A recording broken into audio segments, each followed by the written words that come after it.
Morning, another beautiful day in God's kingdom. You talk about coming to God through the hard way, just like we've seen previously. Let's take a look at another character and another situation as we look at the book of Acts and we're in chapter 26. Let's go to verse 11 and read what it says. It says, many a time I went from one synagogue to another to have them punished, and I tried to force them to blaspheme. I was so obsessed with persecuting them that I even hunted them down in foreign cities. On one of those journeys, I was going to Damascus with the authority and commission of the high priests. About noon, King Agrippa, as I was on the road, I saw a light from heaven, brighter than the sun, blazing around me and my companions. We all fell to the ground, and I heard a voice saying to me in the Hebrew tongue, Saul, Saul, why do you persecute me? It is hard for you to kick against the goads.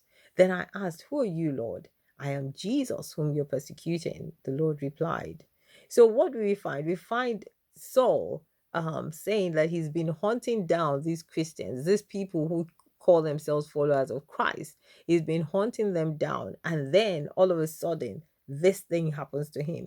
And as he's recounting the story to King Agrippa, telling him about how he got converted and became a Christian, he makes this statement, which I find to be the biggest understatement of all. He says in verse 19, so then, King Agrippa, I was not disobedient to the vision from heaven.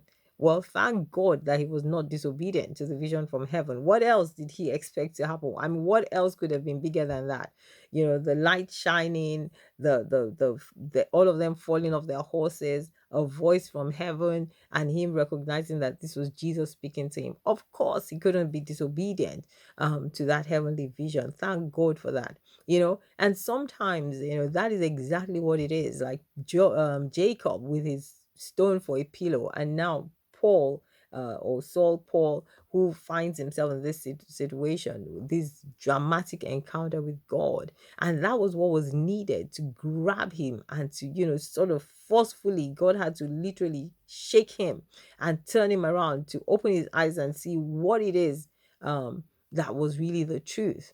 I pray that for you and I, we wouldn't need to have anything that dramatic or that uncomfortable happen to us before we pay attention to what God is saying to us.